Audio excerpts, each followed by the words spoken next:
नमस्कार, बहुत बहुत स्वागत आप सभी का। मैं हूं नितिन शुक्ला और आप देख रहे हैं मुझे लाइव। हर बार हम कुछ सामाजिक मुद्दों के साथ आते हैं, कुछ ऐसे मुद्दों के साथ आते हैं जिनका सरोकार आपके साथ होता है।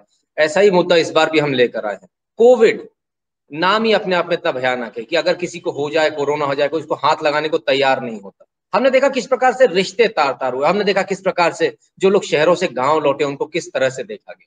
हमने ये भी देखा कि किस प्रकार से बेटे ने माँ के शव को हाथ लगाने से मना कर दिया क्योंकि संक्रमण का दौर। लेकिन इस संक्रमण के दौर में कुछ लोग ऐसे भी हैं जो अपनी दुकान चला रहे हैं और दुकान बड़ी जोरों पर चल रही है। वो दुकान है धर्मांतरण की। वो दुकान है ऐसी जिससे मानवता शर्मसार हो जाए। और ऐसी ही मानवता को शर्मसार करने वाली कुछ तस्वीरें आज हम आपके सामने लेकर आए। आपको देखकर हैरानी होगी कि यहां पर बेटे ने इसलिए नहीं हाथ लगाया कि कोविड है ना, ये कारण नहीं था, कारण कुछ और था। क्या कारण है हमने कहा चलिए हम भी देख लेते हैं, क्योंकि हमारे लिए भी ये जानना, ये देखना बहुत जरूरी हो जाता है कि आखिर समाज के अंदर क्या चल रहा है।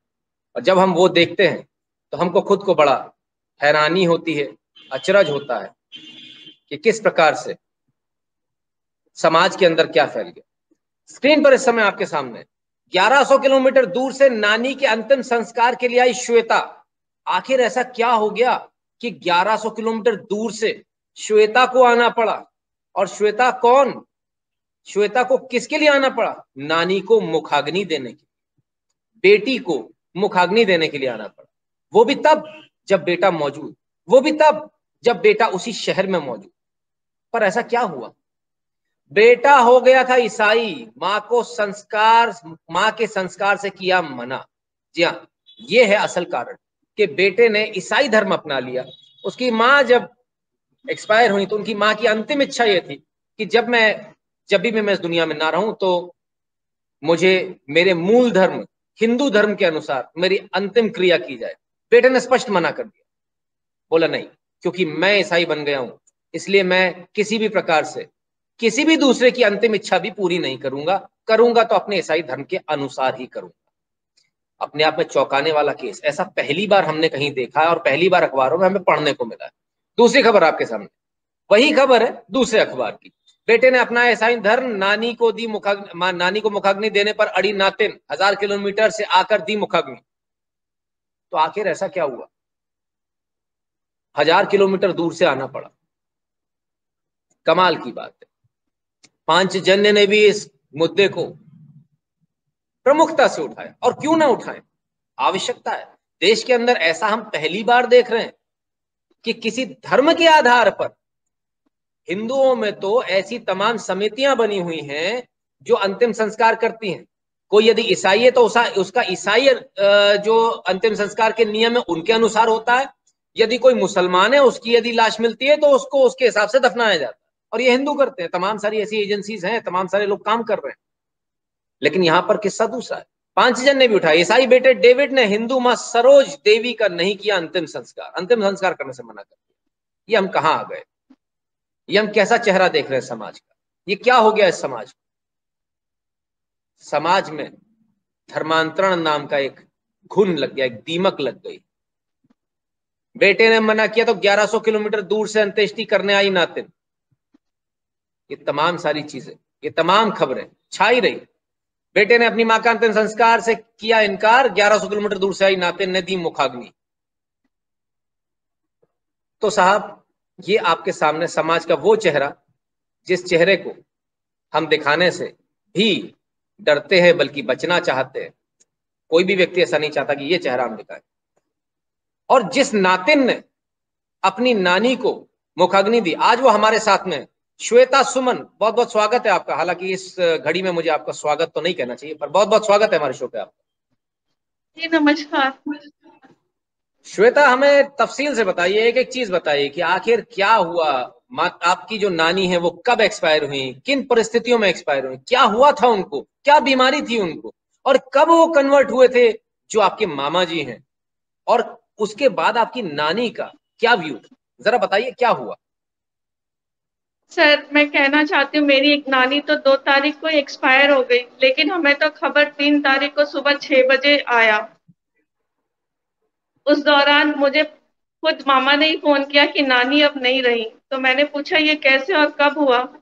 तो उसने बोला कि 2 तारीख को ही वो गुज़र गई 11:30 बजे। तो मैंने सिर्फ़ मुँह से इतना ही निकला कि तुम मेरी नानी को मार दिए ना? तो उसने बोला नहीं। मैंने बोला इलाज नहीं करवाए, तुम हॉस्पिटल लेके नहीं गए, क्या ऐसा हो गया था जो वो चली गई? तो वो बोला कि मैं हॉस्पिटल लेके गया, लेकिन डॉक्टर बोली कि वो नहीं रहा। तो मैंने बोला कि वो मर गई होंगी तभी वो तुम हॉस्पिटल लेके गए होगे। करीबन 2019 में शायद नवंबर में मेरी नानी को मामा अपने पास लेके आया। पहले नानी हमारे साथ रहती थी, लेके आया बोकारो से कि चलो वेलोर में इलाज करवाना है, क्योंकि उनका पहला ट्रीटमेंट हम लोग वेलोर में ही करवा रहे थे सीएमसी में। हमेशा सुमन मैं रीचेकअप एक के मिनट लिए जाते। सुमन मैं 1 मिनट रोकूंगा। नानी आपके साथ रहती थी? क्यों? जी उनका तो हाँ बेटा सर। था, बेटे के साथ क्यों नहीं रहती थी? वो जब से ईसाई बना और घर छोड़ा उसके बाद से सर वो हमारे मतलब कभी लौट के ही नहीं आया बोकारो। यहाँ तो तक कि अपनी मेरे माता नाना जी जी को देखने भी नहीं आते थे? माता जी जिंदा है, मरी है, खाने को है, नहीं है, वो भी नहीं देखते थे? नहीं देखने को नहीं आता था। 2018 में 9 अक्टूबर में मेरे नाना जी का देहांत हो गया। 2 दिन हमने बॉडी रखा सर बोकारो में, और बोकारो अस्पताल में उनका देहांत हुआ, लेकिन वो उस समय भी नहीं आए। अच्छा, मतलब पिता को भी मुखाग्नि नहीं दी थी इन्होंने? जी नहीं सर। ऐसी कट्टरता? मुख मुख अग्नि तो दूर, उस वो मतलब आया भी नहीं। करीबन नाना जी मेरे 1.5 साल बेड पे रहे थे और बेड पे ही सब कुछ करते थे, लेकिन वो नहीं आया देखने। और ये सब जब से वो ईसाई धर्म अपनाया, मेरे नाना जी को हार्ट अटैक, ब्रेन स्ट्रोक, कम मत करीबन सारा, ऐसा कोई बीमारी नहीं बचा था जो उनको नहीं हुआ। लेकिन वो मतलब बोल नहीं पाए समाज की वजह से या कुछ परिस्थितियों की वजह से, और ये लोग तो आए ही नहीं देखने। मतलब ऐसा कहें कि आपके नाना जी भी इसमें घुट घुट कर मर गए कि उनके बेटे ने ये क्या कर दिया, तो गलत नहीं होगा? जी हाँ सर। फिर क्या हुआ? नहीं आए ये? फिर किसने मुखाग्नि नहीं, दी? मेरे पिताजी ने दी सर। आपके पिताजी ने? जी लड़का हाँ। नहीं आया, देखने भी नहीं आया? जी नहीं। ठीक है, फिर क्या होता है? इसके बाद क्या होता है? अब आपकी नानी अकेली रह गई? नहीं, नाना जी भी हमारे साथ रहते थे। नाना जी भी साथ रहते थे, ठीक है। जी हाँ। क्योंकि उनका देखभाल करने के लिए कोई नहीं था, और 2014 से नाना जी और नानी काफी बीमार रह रहे थे लंबे समय तक, और हमारी मम्मी भी।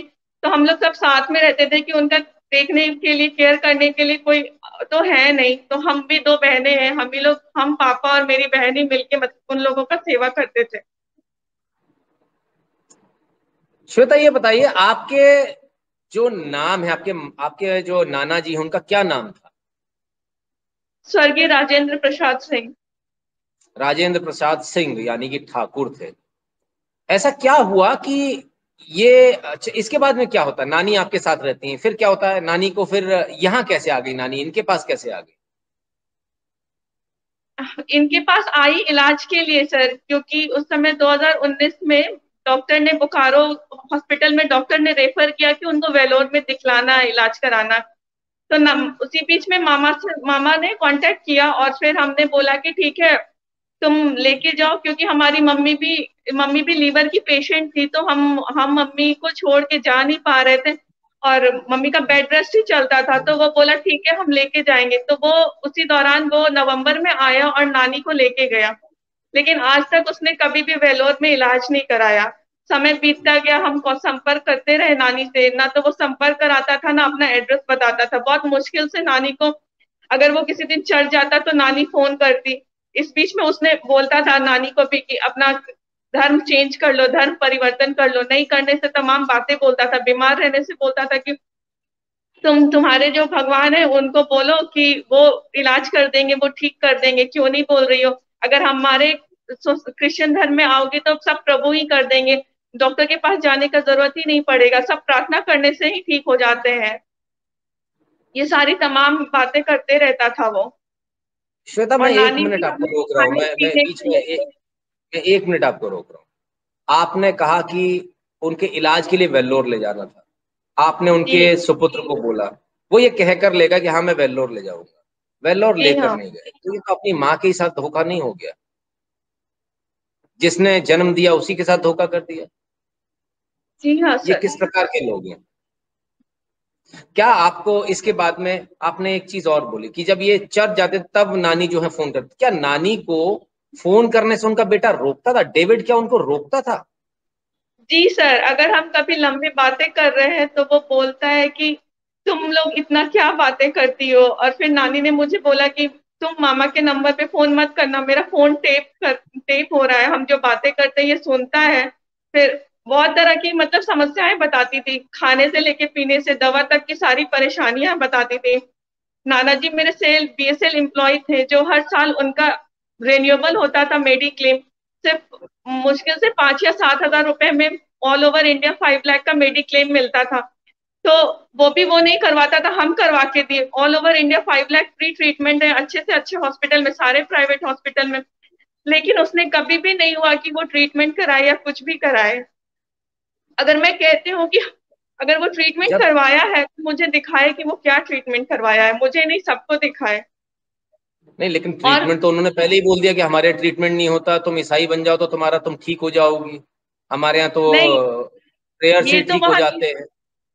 ये तो वहां ले जाने के बाद बोला ना। अगर पहले बोल के तो गया कि हम ट्रीटमेंट करवाने जा रहे हैं, फिर उसके पास अच्छा बहाना हो गया, 2020 मार्च में पैंडेमिक आ गया।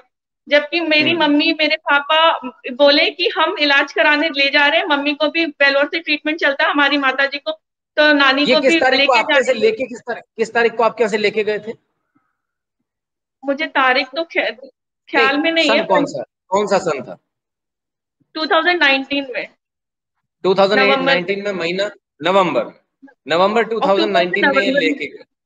तो पेंडेमिक तो मार्च 2020 में आया है भारत में। उस समय तो कोई पेंडेमिक था ही नहीं। उस समय तो वो ये बहाना किया, ऑफिस में छुट्टी नहीं है, हम नहीं ले जा हम्म। रहे हैं, प्रार्थना करो, हम्म। प्रार्थना से ठीक हो जाएंगे। और फिर बाद हम्म। में तो उसके पास अच्छा बहाना आ गया, पैंडेमिक है। पैंडेमिक के पहले हम लोगों ने फरवरी में या जनवरी में बोला कि मम्मी भी जाएंगी, नानी को पहुंचा दो, या नानी को तुम उधर से लेके आओ, ये अच्छा है कि सब लोग इकट्ठे जाएंगे, इलाज करवा के अपना डॉक्टर को दिखला के आएंगे। उस समय भी वो नहीं लेके आया। हम्म। फिर नानी का काफी लंबे समय तक नंबर बंद करवा देता था, नंबर नहीं रहता था, ऑफिस से वो आता था तभी बात करवाता था, सब कुछ उसके कहे अनुसार पे ही नानी को चलना था, नहीं तो सारा अच्छा, मतलब मतलब नहीं तो उसके साथ अत्याचार होते रहता था। श्वेता ये माने कि मतलब आपकी नानी को एक तरह से कैद में रख लिया था, हाँ? जो बात भी करेंगी तो कॉल रिकॉर्डिंग पे सुन लेंगे, क्योंकि जी आजकल तो हाँ, कॉल जी रिकॉर्डिंग हाँ, होती है जी सारे हाँ। फोन पे, हाँ? अगर एक तरह से अगर हम कैद में रख। बोलेंगे, जी हाँ, और फिर अगर हम बोलते हैं कि तुम ऐसे क्यों कर रहे हो, नानी के साथ ऐसे क्यों कर, तो बोलते मैं बेटा हूँ, मैं, मेरा अधिकार है, मेरी माँ है। तो ये सारा क्यों उससे करते थे? उनको कैद में रखना, जैसे आपने बताया, खाना भी नहीं देते थे, दवाई भी नहीं देते थे, क्यों? क्या क्या प्रेशर था नानी के ऊपर? क्या प्रेशर बना रहे थे? ईसाई धर्म अपनाने के लिए सर, और बाकी का प्रेशर तो नानी ही जानेंगी कि उनपे क्या प्रेशर बनाना चाहते थे। ये लोग सब षड्यंत्र के तहत ही सर मेरी नानी को भी मार डाले, बिना इलाज कराए, भूखे प्यासे, बिना दवा के। आप ये आरोप लगा रहे हैं कि वो आपकी जब नानी से की वो हत्या जब हुई है? वो जब से क्रिश्चियन में कन्वर्ट हुआ है, वो तो घर मतलब घर में हमारा तो क्या, अपने मम्मी पापा में नाना नानी का भी ख्याल करना भूल गया। जो उनके सोसाइटी वाले कहेंगे, एक कोई बाबू अंकल है वो कहेंगे, एक प्रसाद भैया है उनके जहाँ पे ये ग्वालियर में चर्च में जाते हैं, उन लोगों का बात ही सिर्फ कहता और सुनता है। एक बार वो तो प्रसाद ये अंकल को 2018 में लेके आया था हमारे घर में सबको क्रिश्चियन बनाने के लिए और घर में प्रेयर करने के लिए, पर हम लोग ये सब साफ मना कर दिए और प्रसाद अंकल को भी वहां से निकालवा दिए कि आप चले जाइए। तो वो अगले दिन उनका टिकट बना के हमने उनको बोला कि आप चले जाओ, क्योंकि हमने अनादर नहीं किया, क्योंकि हमारे संस्कृति में ये है नहीं कि जो हमारे घर में आए अनादर, उनका अनादर करना। पर हमने उनको बोला कि हम लोग ये कभी अपने जीवन में कभी कन्वर्ट नहीं हो सकते क्रिश्चियन में। अच्छा, ये मतलब आपके घर में भी आ गए, आपके घर वालों को क्रिश्चियन बनाने के लिए? इतनी हिम्मत हो गई जी इनकी? हाँ, ये 2018 की बात है सर। और इसके पहले तो इनके एक मेरे, ये खुद क्रिश्चियन कब बने? क्या परिस्थितियों में क्रिश्चियन बने? क्या मतलब इन मतलब हिंदू थे, हिंदू लड़की से शादी, इनकी शादी हो गई कि नहीं हुई? किससे शादी हुई? ये कैसे बने क्रिश्चियन? 4 दिसंबर 2020 में किसी मुस्लिम लड़की ने क्रिश्चियन में कन्वर्ट हुआ है, उनसे शादी करवाया इनके इनके सोसाइटी वाले ने। और एक मेरी मौसी है, इनसे बड़ी है जो, अच्छा, मतलब क्रिश्चियन लड़की से शादी होने के बाद ये कन्वर्ट हुए हैं, ऐसा माने? नहीं नहीं, वो कन्वर्ट 2007-8 में ही हो गए हैं क्रिश्चियन में। 7-8 में हो गए? अच्छा अच्छा, जी, ठीक है। फिर क्या हुआ?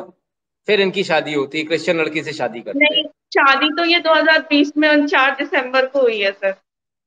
अच्छा, 2020 में 4 दिसंबर को, यानी कि तब जब ये नानी को ले आए थे उसके बाद की बात हो गई है। जी जी जी। ठीक है। तो जब आपके घर में ये लेकर आए प्रसाद अंकल को और जो बाबू अंकल, ये प्रसाद अंकल बाबू अंकल ने इनको समझाया नहीं कि भाई आपकी माँ है, आप इनका अंतिम संस्कार कर दो, उनकी आत्मा को शांति मिलेगी? जिस दिन ये सर मैं चार, एक सबसे पहले बताइए, ये प्रसाद और बाबू हैं कौन? मुझे मतलब क्या नहीं पता, प्रोफेशन है इनका? मुझे नहीं पता सर। प्रसाद ये भैया चर्च का चलाते काम हैं है। क्या? प्रसाद भैया शायद यहाँ पे ग्वालियर में चर्च चलाते हैं और बाबू अंकल प्रचार प्रसादी करते हैं।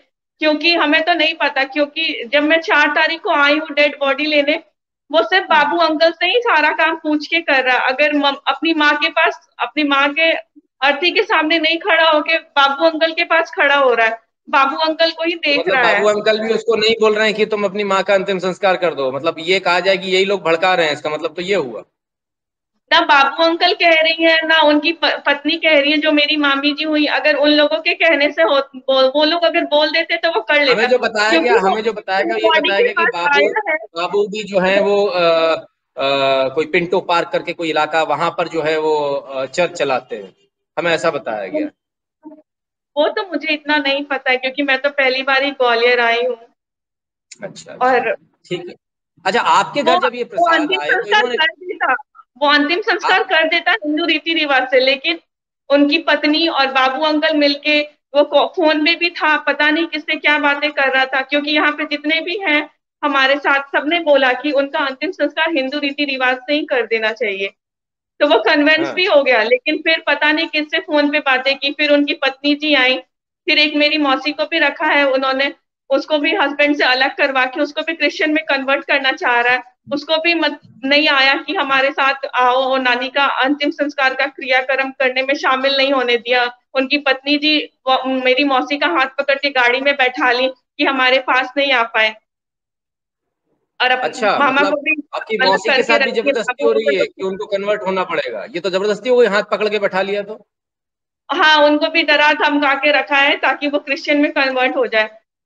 अभी तो वो चर्च जाती हैं, पर अभी वो शायद कन्वर्ट नहीं हुई हैं। अच्छा, आपके पास में जब ये आए, इन्होंने बोला कि आपको आप कन्वर्ट हो जाओ, तो आपको क्या बोला? कन्वर्ट होने से क्या फायदा मिल जाएगा? आपने पूछा नहीं हम कन्वर्ट हो जाएगा क्या फायदा मिल जाएगा, हमारे पास तो ऑलरेडी हमारे उन्होंने भगवान है। तो हमने तो प्रसाद भैया को स्पष्ट मना कर दिया। लेकिन 2016 में मेरे एक मौसा जी हैं, जो मेरी मौसी हैं, गोरखपुर में रहती हैं। वो मौसा जी ने बोला था कि मेरे पिताजी से कि आप लोग कन्वर्ट हो जाइए, आप लोग को पूरा फैमिली कन्वर्ट हो जाइए, हम 25 लाख रुपए देंगे। और क्या बोकारो में रहना है, चलिए भैया हम गोरखपुर में ही रहते हैं, वहीं पे प्रभु का सेवा करेंगे, कोई चीज का तकलीफ नहीं होगा। ये तरह तमाम 25 बातें सब। लाख रुपए देंगे कन्वर्ट होने के? 25 लाख रुपए? ठीक है। जी हाँ। ये कन्वर्जन के? जी हाँ। आपको मालूम है, पैसे के लालच में यदि कोई कन्वर्ट कराने की बात करे तो ये कानूनन जुर्म है, इसमें सजा हो सकती है, इसमें जेल जा सकता है। तो आप जो आरोप लगा रहे हैं, आपको पता है आप क्या आरोप लगा रहे हैं? जी सर, मुझे पता है। 25 लाख रुपए का ऑफर दिया था आपके परिवार को कन्वर्ट होने के लिए। जी हाँ। फिर क्या हुआ? आपने 25 लाख, तो बहुत बड़ी रकम होती है, आप लोगों का मन नहीं कह रहा कि 25 लाख रुपए मिल रहे हैं तो हमको भी कन्वर्ट हो जाना चाहिए, भाई 25 लाख रुपए मिल रहे नहीं हैं? सर, ये थॉट तो हमारे दिमाग में आया ही नहीं। अच्छा, तो ये सारी घटना जो हुई, जैसे आपने बताया 25 लाख रुपए की, ये किस किस के सामने हुई? आपके पिताजी थे वहां पर? मेरे पिताजी को ही बोला गया था, हमें तो सिर्फ प्रार्थना करवाते थे, बोलते थे। लेकिन मेरे पिताजी को बोला गया कि आप 25 लाख रुपए लेके सबको कन्वर्ट करवा दीजिए और क्या प्रभु इस का समय सेवा। क्या इस समय आपके पिताजी आपके पास हैं? क्या आप उनको कैमरे पे ला सकते हैं? इस समय पॉसिबल है क्या? जी हाँ सर। जरा सामने 1 मिनट ले आइए, या जी। कैमरा उनकी तरफ घुमा दीजिए। बाबूजी नमस्कार। नमस्कार सर। क्या शुभ नाम है बाबूजी आपका? राजेश प्रसाद सर। राजेश जी, अभी आपकी बच्ची ने एक बात बोली है कि आपके परिवार को कन्वर्ट करने के लिए 25 लाख रुपए मिले थे। ईसाई धर्म अपनाने, अगर अपनाएंगे तो 25 लाख रुपए मिलेंगे, ऐसा ऑफर मिला था आपको? जी हाँ सर, हमको मिला था कि पहले आप बन जाइए, उसके बाद हम ले लीजिए, उसका बाल बच्चा को हम कन्वर्ट कर लेंगे, पहले आप आ जाइए मेरे साथ। तो आपका मन नहीं किया? 25 लाख रुपए तो बहुत बड़ी रकम होती है। नहीं सर, हम भूखे मर जाएंगे, बाकी हम उस धर्म को नहीं मान सकते, हम हिंदू हैं। भूखे मर जाएंगे लेकिन हिंदू धर्म नहीं छोड़ेंगे, चलिए तो बहुत अच्छी बात है, नहीं, धर्म पैसे के लिए कभी छोड़ना भी नहीं चाहिए। किसने दिया था आपको ये ऑफर, किन की ये तरफ से हमारे आया था? सारू लगते हैं, हमें छोटी साली का हस्बैंड है, वो गोरखपुर भी में रहते कन्वर्ट हैं। हो गए, वो भी हाँ कन्वर्ट हो लोग गए? पूरा। हाँ। तो उनको भी क्या पैसा मिला? पैसा मिला कि नहीं मिला सर, उनका हम नहीं कर सकते। मतलब उन्होंने आपको तो ऑफर किया घुमा फिरा के कि आप कन्वर्ट हो जाओ, 25 लाख रुपए मिलेंगे। हाँ। इसके अलावा भी कोई और प्रलोभन था क्या, 25 लाख रुपए के अलावा, कि 25 लाख के अलावा फिर हम घर भी देंगे और भी देखेंगे, बच्चों ना के लिए ना, भी उनका देंगे, ऐसा कुछ भी नहीं कुछ? था। हमको पहले बोले आप ज्वाइन कीजिए, 25 लाख का लेकर सर हम सबको बना देंगे। हम बोले नहीं, हम भूखे मर भी जाएंगे, बाकी हमको ये सब चीज नहीं करना। अच्छा अच्छा अच्छा, ठीक है बाबू जी, मुझे श्वेता के पास वापस ले चलिए। ठीक।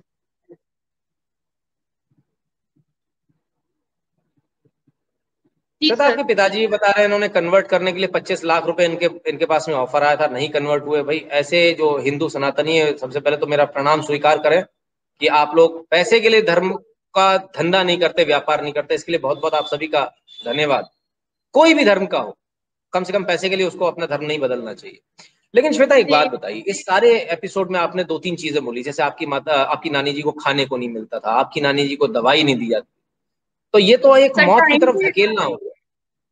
जी जी। हाँ सर, ये सारा षड्यंत्र रचा गया है। और आज से मतलब जब मेरी नानी का देहांत होने से पहले करीबन उसका फोन 2 महीने बंद रखा करवा दिया गया था, ये बोल के कि तुम यहाँ पे वोडाफोन का प्रॉब्लम है, नेटवर्क का, ऐसा ऐसा बोल के करीबन हम्म। 2 महीने तक उसका फोन काफी बंद करवाया गया। मेरी मम्मी इस 4 4 मई को गई है, और लास्ट में मामा बोलते रही, लेकिन अपनी माँ से बात नहीं कर पाई।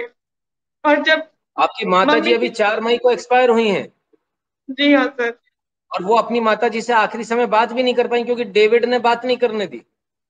नहीं, और मेरी नानी का जो नंबर था वो बंद करवा दिया था। ये कैसा बेटा है भाई। अब आप एक बात और बताइए, जब, जी, जी जी बोलिए। और और जब मेरी मम्मी चली गई तब मेरी नानी का नंबर 2 4 दिन बाद ऑन हुआ। नानी को बहुत आने का इच्छा था, वो हमेशा बताती थी कि हमको आना है। मामा हमेशा बोलता था लेके चलेंगे लेके चलेंगे, फिर वो डायरेक्ट बोला अभी तो नहीं जा पाएंगे। फिर हमने बोला कि ठीक है हम लेने आ रहे हैं। तो उस समय से फिर उसने अपना एड्रेस भी देने से इनकार कर दिया, हम्म। क्योंकि उस समय हमारे परिवार को जरूरत था नानी का, क्योंकि माँ नानी हमारे शुरू से उनके वो हमारे साथ रही है, तो वो हमारे बहुत सपोर्ट की है। तो श्वेता एक बात बताइए कि आपने इस आश्रय की कोई पुलिस को सूचना दी, कोई कंप्लेंट करी है पुलिस में कि मेरी नानी को इस प्रकार से मारा गया, बात नहीं करने देते, ऐसी कोई बात आपने कही है, कोई एप्लीकेशन दी है पुलिस में? सर पहले तो नहीं दिया है, पर यहाँ पे मैंने अभी एसपी को दिया है। आपके पास वो कागज है, आप हमें दिखा सकते हैं क्या इस समय, अगर आपके पास हो तो? सर है, आप 2 मिनट का समय देंगे मुझे? अच्छा, ठीक है, किसी किसी को बोल दीजिए वो कागज जब तक लाएंगे। अब मुझे एक बात और बताइए, क्या आप इस सारे प्रकरण में, क्या पुलिस को इस बात के लिए कोई कंप्लेंट देंगे कि धर्मांतरण का प्रयास आपकी नानी के साथ किया गया, आप लोगों के साथ किया गया? क्या इस आशय की कोई कंप्लेंट देंगे आप? सर मैंने पच्चीस कंप्लेंट तो लाख रुपए का दिया है। लालच दिया गया है। सर कंप्लेंट दिया है, शायद मुझे बस अफसोस है कि शायद ये कंप्लेंट मुझे पहले देना था, तो आज एक खुशहाल परिवार शायद रहता। शायद आज आपकी नानी जिंदा होती, शायद आज आपकी मम्मी भी जिंदा होती, अगर ऐसा होता मेरे तो। नाना जी रहते। ये है सर। इस पे सील वगैरह कहीं लगी है जो आपने दी है, रिसीविंग है कहीं? हाँ ये सील है। हाँ ठीक है, ठीक है, ये आपने एप्लीकेशन दे दी है? हाँ, किसको, पुलिस को दे दिया एस, आपने? हाँ, जी हाँ। एसपी को दे, ठीक है, बहुत जी हाँ। अच्छी बात। क्या, तो अब आपको क्या लगता है, ये जो धर्मांतरण का जो एक जो धंधा, जो व्यापार जो चल रहा है, 25-25 लाख रुपए दे के जो हो रहा है, क्या आपको नहीं लगता आपको इसमें कंप्लेंट करनी चाहिए ताकि ये रुके? सर मुझे क्या, सबको करनी चाहिए। ये जो धर्म परिवर्तन का जो ये है, ये हमारे देश में पूरा चला जा रहा है, लेकिन ये इस पे सख्त से सख्त कार्रवाई होनी चाहिए, सख्त ताकि से सख्त कार्रवाई। कोई और माँ बाप को तकलीफ ना हो, कोई हम्म। और बच्चा अपने माँ बाप को ऐसा दिखाए ना, जो माँ बाप बच्चों को सब कुछ त्याग करके, सारी मेहनत करके, मैं क्या बोलूँ, और सब कुछ जीवन बच्चों में लगा देते हैं। नहीं, मैं आपकी व्यथा समझ सकता हूँ। अभी आपने 4 मई को ही अपनी माताजी को खोया और आप नानी को भी खो दिया, मैं समझ सकता हूँ। और चारों तरफ आपके ये प्रेशर बन रहा है आपके ऊपर। क्या अभी भी किसी ने आपसे इस समय भी बोला कि अभी आप कन्वर्ट हो जाइए, ऐसा वैसा? अभी भी किसी ने कुछ बोला इस प्रकार का जब आप इधर उधर थे? सर जब जब मैंने मामा से बात की कि सारा क्रियाक्रम कैसे करना है, तो उसने बोला कि हम्म। हम बोले हम आ रहे, 3 को ही बोले हम आ रहे, तो उसने बोला कि मत आओ, जो नानी के बॉडी में तो कुछ था ही नहीं, कितना देर रखेंगे। तो मैंने उसका फोन डिस्कनेक्ट किया, अपने सारे रिलेटिव से बात की, फिर उसको फोन लगाया कि तुम तो वहां अकेले हो, क्रियाक्रम कैसे करना है, एक काम करो, हम आ रहे हैं, तुम उधर से आधे रास्ते हो। और नाना जी का देहांत भी हमारे घर से हुआ था, और हमारे बनारस में जाके उनकी अस्थियां विसर्जन किए, तो नानी का भी वैसे ही करना है। उसके लिए जो है जो हो जाए। उसने किसी की बात नहीं मानी, किसी की नहीं। उसने बोला कि हम जो क्रिश्चियन धर्म के हिसाब से होता है वही करेंगे। फिर मामी का भी प्रेशर आने लगा मेरे ऊपर कि मामा को परेशान मत करो, मामा को फोन मत करो, मामा यहाँ अकेले हैं। ये सारा तमाम बातें चलती रही। फिर सर मेरे मन में बात था, जो मेरी नानी हमेशा कहती थी, क्योंकि उनको कहीं ना कहीं डर था कि जब जब मैं मरूंगी ना, तो मेरा डेड बॉडी नहीं मिलेगा, तो मेरा पुतला जला के मेरा अंतिम क्रियाकरण कर देना, अच्छा, क्रियाक्रम कर ऐसा देना। बोलती तो थी? जी हाँ, ऐसा बोलती थी वो, सारे रिलेटिव को बोलती थी, तो वो बात मेरे दिमाग मतलब में उनको ये घूमता मालूम रहा। था कि उनकी डेड बॉडी भी नहीं मिलेगी? जी हाँ सर, उनको मालूम होगा, क्योंकि वो हमेशा ये बातें बोलती थी। हम्म। क्योंकि उनको पता था कि वो बुरे तरीके से फंस गई है वहां पे। हमें कितना बार बोलती थी लेने आओ, लेकिन कभी उसने अपना एड्रेस नहीं बताया। तो बस मैंने उसको बहुत रिक्वेस्ट किया। फिर कुछ समय बाद पता चला कि हॉस्पिटल में पोस्टमार्टम हुआ है मेरी नानी का। तो मुझे और लगा कि ऐसा क्या हो गया था जो डॉक्टर को पोस्टमार्टम करना पड़ गया मेरी नानी के डेड बॉडी के साथ। हम्म। तो फिर हमने उससे रिक्वेस्ट किया, मेरे सारे रिलेटिव ने रिक्वेस्ट किया, उसने नई बात मानी। तो मैंने फिर यहाँ पे ग्वालियर कलेक्टर सर को एक एप्लीकेशन लिखा कि डेड बॉडी रुकवाया जाए। वो हिंदू थी जन्म से, और यहाँ पे आई 2019 नवंबर में, और उनको धर्म परिवर्तन के लिए बहुत प्रेशर बनाया गया। ना टाइम से दवा पानी और खाना नहीं मिलता था। हमेशा बोलते थे प्रार्थना करो, प्रार्थना करने से सब कुछ ठीक होता है। तो हमने उनको एक रिक्वेस्ट एप्लीकेशन डाला, तो उन्होंने शायद बॉडी को रुकवा दिया गया। फिर हम यहाँ 4 तारीख को 1:30 बजे पहुंच गए। यानी और फिर प्रार्थना करो, प्रार्थना नहीं करोगी तो खाना नहीं मिलेगा, दवाई नहीं मिलेगी, प्रार्थना करो। मतलब कैसे भी करके ईसाई बनो, नहीं तो दवाई खाना कुछ काम नहीं आता, सिर्फ प्रार्थना काम आती है। खाना भी नहीं दिया इसलिए कि प्रार्थना नहीं कर रही हो तो खाना नहीं मिलेगा, दवाई नहीं मिलेगी। जी,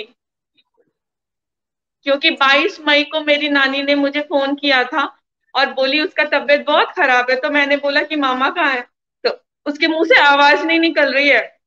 मौसी ने बताया कि बहुत ज्यादा तबीयत खराब है। तो मैंने बोला कि डॉक्टर के पास ले जाओ, तो वो बोल रहे नहीं। फिर मैंने मामा के नंबर पे ट्राई किया, उन मामी के नंबर पे ट्राई किया, वो लोग दोनों में से कोई रिस्पॉन्स नहीं दे रहे। थोड़ी देर बाद बोल रहे है, मेरी छोटी बहन ने भी ट्राई किया, बोले प्रार्थना कर रहे, प्रार्थना करने से नानी ठीक हो जाएगी। जब सारे रिलेटिव लोगों ने फोन किया, तो तब भी जाके वो बोल रहा प्रार्थना करने करके मम्मी ठीक हो जाएंगे। बहुत दबाव तो आने फिर के क्यों नहीं बाद ठीक हुई? फिर एक प्रार्थना से एकदम क्यों ने नहीं ठीक हुई मम्मी? बहुत दबाव डालने के बाद मेरे घर वाले सबको एक दवा लाके दिया था, मेरी नानी ने बताया। फिर मुझे मैसेज किया, मामा नाउ नानी इज ओके। और फिर मेरी मामी ने भी बोला कि आप इतना प्रेशर क्यों बनाते हो मामा पे, मामा यहाँ अकेला है। तो उन्होंने भी मुझे फिर फोन करके उल्टी सीधी बातें बोलना शुरू कर दी। और मेरी नानी हमेशा बोलती थी कि ये 6 महीने में मैंने कभी जीवन में ऐसी लड़की नहीं देखा है जो मुझे मतलब हर तरह की बातें, लड़ाई लगवाती है, सिर्फ उल्टा सीधा ही कहती है। तो आपने अपनी मामी से कहा नहीं कि मामी आप नानी से बात क्यों नहीं करने देते हो, आप उनको छुपा के क्यों रखा, आप एड्रेस क्यों नहीं दे रहे हो? नहीं सर, मैंने नहीं कहा, क्योंकि मुझे बड़ों से नहीं आदत है बोलने का। मैं सिर्फ नानी से बोली कि हम लेने आएंगे, एड्रेस बता दो। पर नानी यहाँ इतने कैद थे कि उसे पता था कि वो मुरार में रहती है, मुरार में कहाँ रहती है उसे पता ही नहीं। ओ हो, चलिए, तो श्वेता, अब आपका क्या व्यू है? मतलब अब आप इसमें एफआईआर कराएंगे, फॉर्मल एफआईआर कराएंगे? आपका क्या व्यू है? एफआईआर कराने की आपकी इच्छा है? आपने कंप्लेंट तो दे ही दी है। जी हाँ सर, मेरी इच्छा है कि पहले जो ये कन्वर्जन है वो रुक जाए और मेरी नानी के प्रॉपर जांच हो कि मृत्यु कैसे हुई है। आप इस देश को क्या एक मैसेज देना चाहेंगे? आपने अपनी अभी माताजी को खोया, अपने नानी को खोया, और चारों तरफ से आप एक कन्वर्जन माफिया से इस समय घिरे हुए हो, तो आप क्या देश को संदेश देना चाहेंगे यहाँ से? सर मैं यही कहूंगी कि जितने भी गार्जियन है, कोई भी कभी भी अपने बच्चों को इधर उधर ना, ऐसे ऐसे लोगों से दूर रखें जो भटकाते हैं दूसरे रास्तों पे चलने के लिए, और ना पेरेंट्स कभी ऐसे पैसे के लालच में कभी कन्वर्ट हो, क्योंकि ये सब क्रिश्चियन लोग आए हैं सर। क्रिश्चियन लोग जो कन्वर्ट करते हैं सिर्फ बोलते हैं कि प्रार्थना करो प्रार्थना करो। ठीक है, आप जो भी धर्म मानते हैं, पहले तो आपका है ना कि आप अपने गार्जियन को दे, प्राथमिक दे, अपने परिवार को दे। ठीक है, तो अब हम तो उम्मीद यही करेंगे कि पुलिस एफआईआर दर्ज करे। फर्ज कीजिए यदि पुलिस इसमें एफआईआर नहीं करती, तब क्या आप इसकी कंप्लेंट ऊपर करेंगे और इस मैटर को एस्केलेट करके ऊपर लेकर जाएंगे? क्या जी सर। मुख्यमंत्री से इसके लिए बात करेंगे? जी सर। ठीक है, हम आपकी जो बात है, हम कोशिश करेंगे कि आपकी बात माननीय मुख्यमंत्री तक पहुंचे, शिवराज सिंह चौहान तक पहुंचे, और वह इसमें कार्रवाई करें। और हमें पूरी उम्मीद है कि शिवराज सिंह चौहान और गृह मंत्री मिश्रा जी, वो भी इसमें कार्रवाई करेंगे, एफआईआर दर्ज करेंगे, आपकी बात सुनेंगे, आपकी गुहार सुनेंगे, और जो न्याय है वो आपको मिले, हम यही उम्मीद करेंगे। श्वेता, हमसे बात करने के लिए आपका बहुत बहुत धन्यवाद, और इतनी बेबाकी से जो आपने अपनी बात रखी है, इसके लिए खास तौर पर धन्यवाद। और खास तौर पर धन्यवाद आपके पिताजी को और आपके तमाम सारे घर वालों को, जिन्होंने 25 लाख जैसी मोटी भारी भरकम रकम को भी ठुकरा दिया, लेकिन अपने धर्म को आपने नहीं बदला। इसके लिए भी आप सबका बहुत बहुत धन्यवाद। जी धन्यवाद सर। बहुत बहुत धन्यवाद।